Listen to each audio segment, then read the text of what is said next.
La vie n'est-elle pas trop courte pour ne pas être bien au travail? Vous allez parfois travailler avec des pieds de plomb, ou vous aimez votre job mais vous sentez que vous pourriez être encore plus épanoui? Voici 3 moyens pour augmenter votre bien-être au travail. Une des choses les plus importantes à faire, c'est de donner du sens à ce que vous faites. En tant qu'être humain, nous sommes programmés et nous avons besoin de mettre du sens sur ce que nous vivons et sur ce que nous faisons. Pour ça, il y a une histoire qui l'illustre bien. C'est l'histoire d'un homme qui se balade dans la rue et qui va rencontrer 3 hommes qui cassent des pierres. À ces 3 hommes, il va poser la même question. Mais qu'êtes-vous en train de faire? Le premier, il a un visage sombre et il a l'air de casser ses pierres avec de la rage. Il va alors répondre: bah vous voyez bien, je suis en train de casser des cailloux. Voilà, j'ai faim, j'ai soif, j'ai mal au dos. Mais j'ai pas trouvé d'autre travail à part celui-ci qui est très pénible.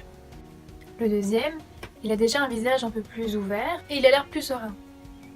Il répond alors: je suis casseur de pierre, c'est un travail assez pénible, mais grâce à lui, je peux nourrir ma femme et mes enfants.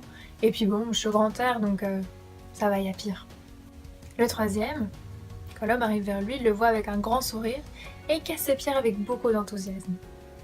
Lorsqu'il va lui poser la question: mais que faites-vous? Il répond alors: moi je suis en train de bâtir une cathédrale. Cette histoire illustre bien à quel point nous avons besoin de relier ce que nous faisons, notamment au travail, avec des valeurs hautes qui sont vraiment importantes pour nous. Elle illustre également que nous pouvons le faire à 2 niveaux différents.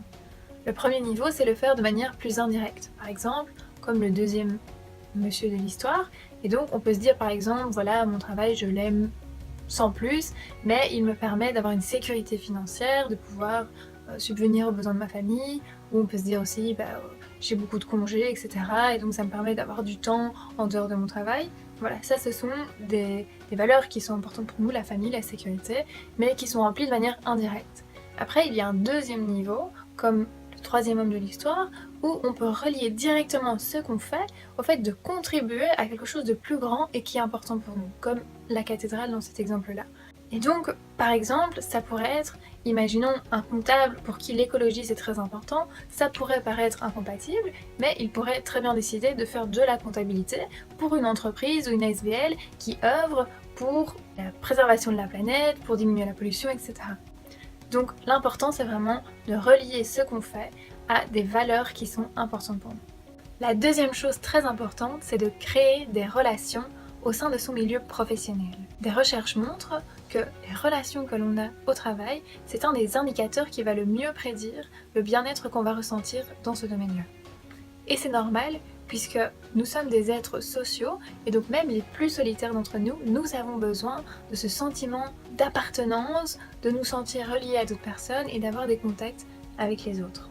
Donc, si vous travaillez avec d'autres personnes, prenez le temps d'apprendre à mieux les connaître, pensez à leur dire bonjour en arrivant et au revoir en partant, à leur faire peut-être petites attentions pour leurs anniversaires par exemple, toutes ces choses qui vont faire que vous allez créer un lien un peu plus particulier avec eux. Et si vous êtes indépendant, vous pouvez aussi vous créer un réseau avec d'autres personnes qui travaillent dans le même domaine que vous, ou mettre une attention particulière à créer du lien avec vos clients.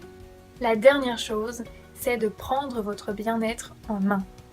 N'attendez pas que ce soit vos supérieurs, vos collègues, les autres de manière générale, qui fassent en sorte que vous vous sentiez bien. Agissez là où vous avez du pouvoir. Par exemple, votre espace de travail. Aménagez-le de manière à ce que vous vous sentiez bien.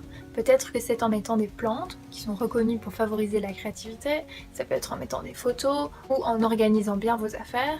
Sachez toutefois que pour être bien productif, le mieux c'est de ne pas trop s'encombrer et de mettre vraiment les choses dont on a vraiment besoin. Vous pouvez aussi faire des propositions.